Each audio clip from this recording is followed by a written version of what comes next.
नमस्ते साथियों, कैसे हैं आप लोग। आशा करता हूं कि आप लोग ठीक तरह से होंगे और अपना अध्ययन ठीक तरह से कर रहे होंगे। भारतीय राज्य व्यवस्था का यह 100वां व्याख्यान है, यानी आपके 100 व्याख्यान पूरे हो चुके हैं और यहाँ पर हम जानने का प्रयास करेंगे कैसे भारत में चुनाव होते हैं और किस प्रकार से होते हैं भारत में चुनाव की प्रक्रिया। और हम देख सकते हैं कि हमारे यहाँ पर जो सरकार होती है वह त्रिस्तरीय सरकार है, जहाँ पर हमने पहला स्तर देखा था वह केंद्रीय स्तर, दूसरा स्तर देखा था राजकीय स्तर, तीसरा स्तर देखा था पंचायत और म्यूनसिपैलिटी के जो चुनाव होते हैं उस तरह। तो तीन स्तरों पर हमारे यहाँ पर क्या होते हैं, चुनाव होते हैं। तो आइए प्रारंभ करते हैं आज का व्याख्यान और समझने का प्रयास करते हैं किस प्रकार से हमारे यहाँ पर चुनावी प्रक्रिया होती है। आपका ये लेक्चर बहुत ही लेंदी है, 2 पार्ट में आएगा। पहला पार्ट हम यहाँ पर डिस्कस करेंगे और दूसरा पार्ट इसके बाद आएगा। 101वां व्याख्यान वो होगा। हालांकि बहुत सी चीज़ें ऐसी होती हैं, छोटी छोटी सी टर्म्स होती हैं जो आपको याद करने में थोड़ी सी कठिनाई हो सकती है। इसके लिए हमने लेक्चर को 2 भागों में डिवाइड कर दिया है। हम देख सकते हैं कि राजनीतिक पार्टियों के बनने की जो प्रक्रिया होती है किस प्रकार से होती है, तो इसके बारे में हमने बहुत सी जानकारी पिछले व्याख्यान में भी ली।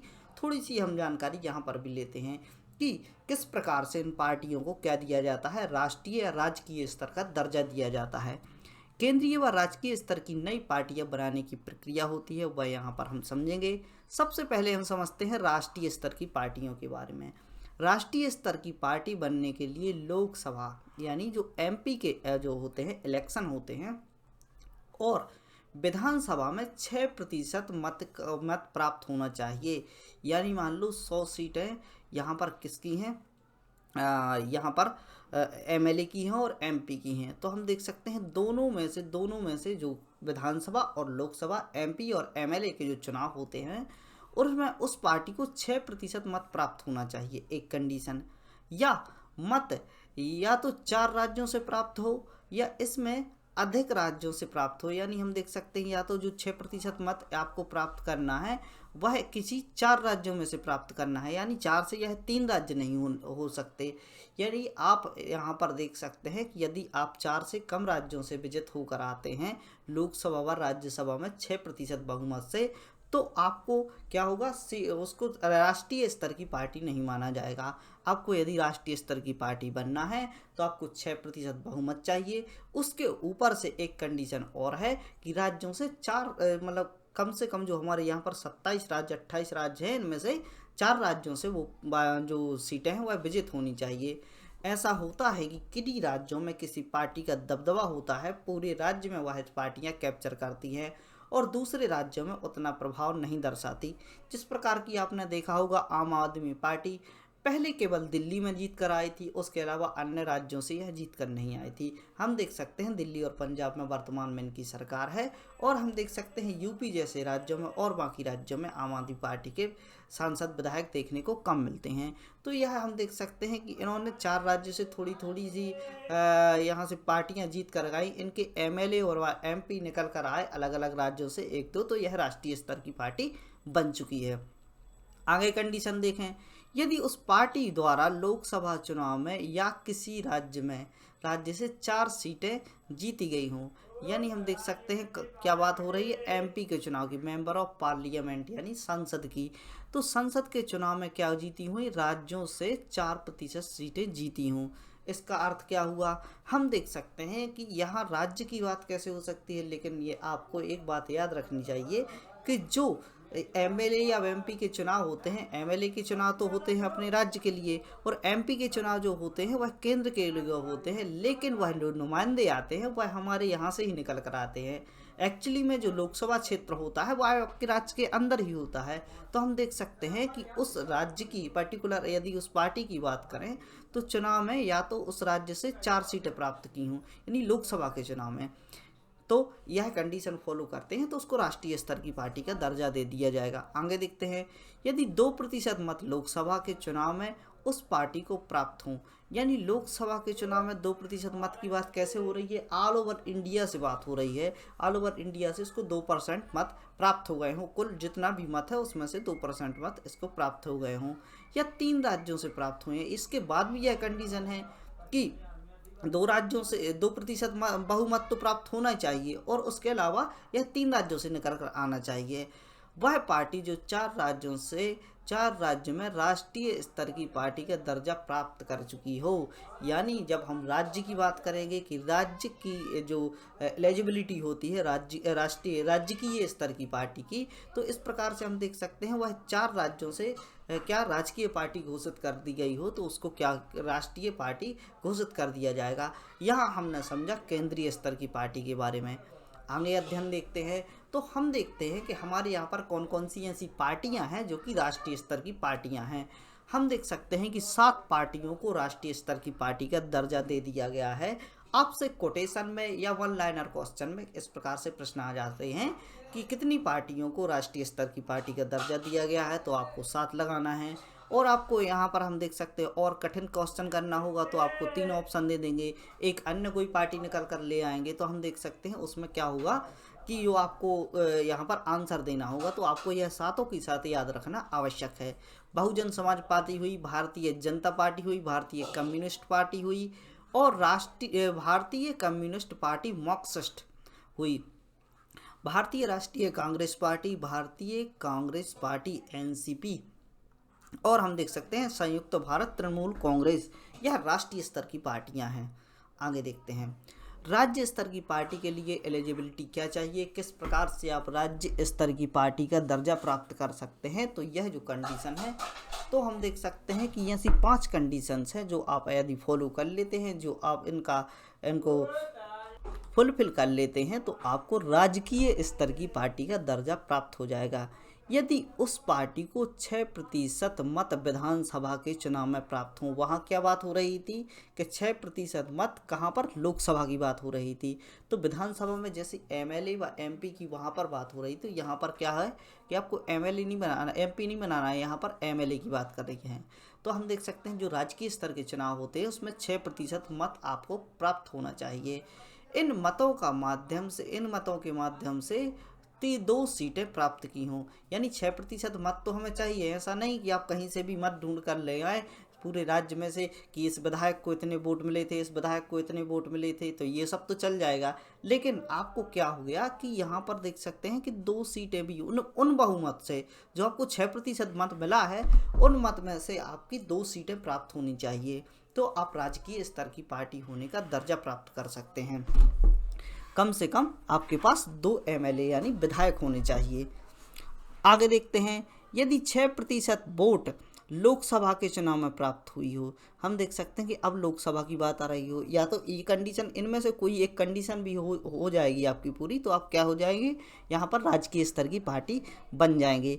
तो हम देख सकते हैं 6% वोट लोकसभा में यानी एमपी के चुनाव में प्राप्त की हो, जो कि राज्य क्षेत्र के अंतर्गत आता है, या राज्य क्षेत्र में ही सीटों पर विजय प्राप्त की हो। यानी हम देख सकते हैं कि देखो क्या होता है कि 6% वोट क्या है, लोकसभा की होनी चाहिए, लेकिन क्या है एलिजिबिलिटी क्या है इसके कि जो राज्य है उसकी सीमा के अंदर ही आपको वोट प्राप्त की हों, उसे राज्य स्तर की पार्टी का दर्जा दे दिया जाएगा। यदि 3% सीटें राज्य विधानसभा, यानी कहाँ पर बात हो रही है, राज्य की विधानसभा यानी एमएलए के चुनाव की, यानी 3% सीटें राज्य विधानसभा से जीती हों या फिर 3 सीटों पर जीत हासिल की हो, तब उसे राज्य स्तर की पार्टी का दर्जा दे दिया जाएगा। या तो आपको 3% बहुमत होना चाहिए और इन 3% में क्या होना चाहिए, 3 पार्टी आपकी जीत के, मतलब 3 जो एमएलए हैं आपके जीत कर आना चाहिए। पार्टी द्वारा 25 सीटों में से 1 सीट लोकसभा चुनाव में जीती हो, यानी हम देख सकते हैं कि प्रत्येक 25, यहाँ पर क्या होता है कि मान लो किसी राज्य में 25 ही सीटें हैं क्या लोकसभा की, और हम देख सकते हैं कहीं पर जैसे उत्तर प्रदेश है, यहाँ पर 67 सीटें हुआ करती हैं, तो 67 सीटें हुआ करती हैं, तो यहाँ पर क्राइटेरिया कुछ और हो जाएगा। तो हम देख सकते हैं प्रत्येक 25 में से 1 सीट प्राप्त होनी चाहिए।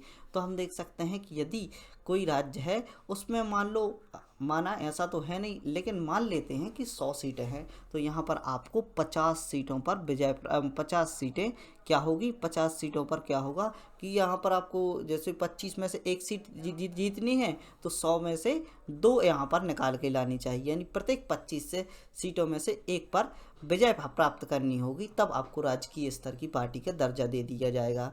यदि पार्टी को लोकसभा के सामान्य चुनाव में 8% बहुमत प्राप्त हो।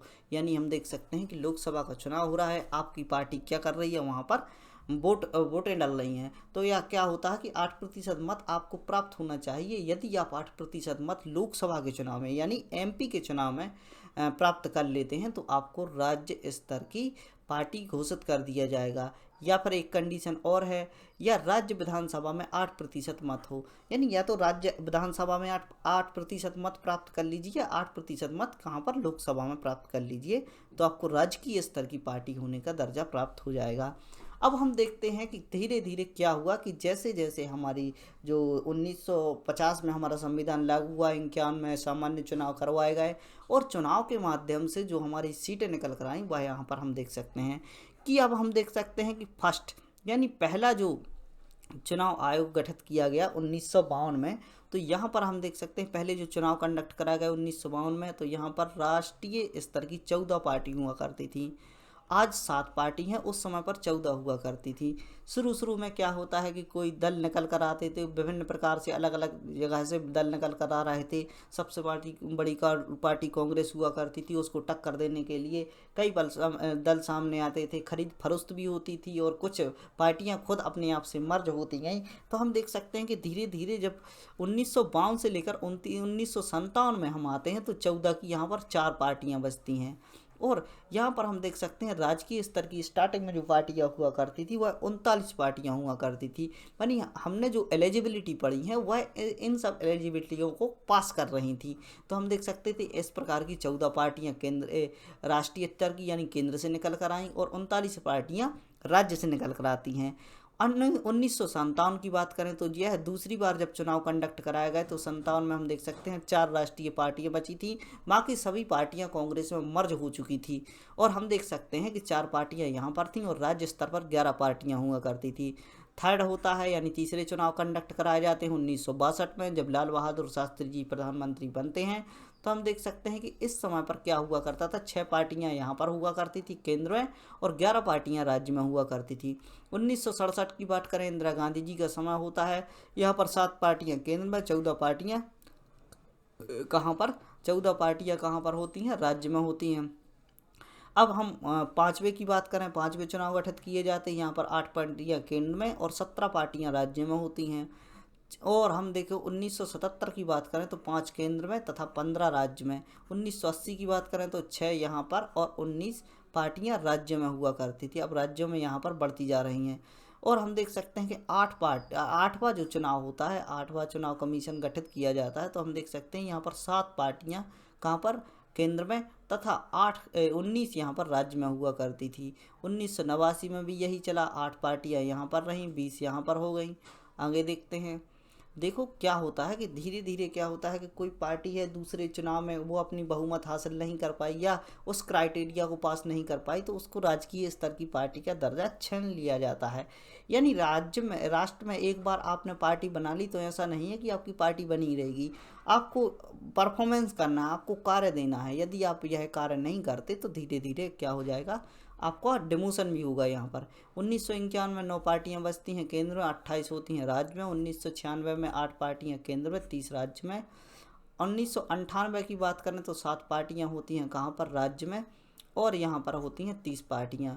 और यहाँ पर हम बात करें तो 13वें चुनाव की बात करते हैं तो 1999 में हुआ और यहाँ पर 7 पार्टियां हुआ करती थी, 40 हुई। 98-99 में चुनाव हुए, यहाँ पर पार्टियां बदली थी। 98 में हम देख सकते हैं अटल बिहारी वाजपेयी जी की कुछ समय के लिए सरकार बनी थी। 1999 में फिर से सरकार बन चुकी थी।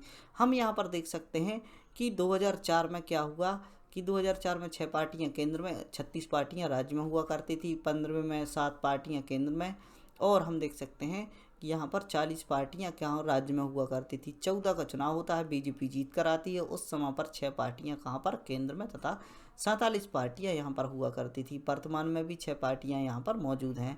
तो हम देख सकते हैं कि धीरे धीरे क्या हुआ, इस प्रकार से यहाँ पर चेंजेस आए। तो इन सब के बारे में आपने जानकारी प्राप्त की और किस प्रकार से यहाँ पर पार्टियों को क्या दिया जाता है, पार्टी होने का दर्जा दिया जाता है।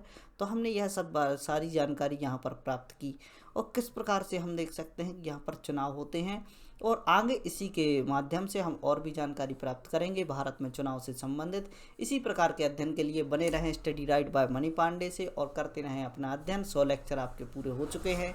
104 के ऊपर लेक्चर जो आपके हिस्ट्री के पढ़े हुए हैं उनको आप देखिए, अच्छे से अध्ययन कीजिए, सब कुछ फ्री है। और आपको यदि पीपीटी चाहिए तो आप मुझको कमेंट बॉक्स में मैसेज कीजिए, हम आपको शेयर करेंगे। पढ़ते रहिए, खुश रहिए। जय हिंद, भारत माता की जय।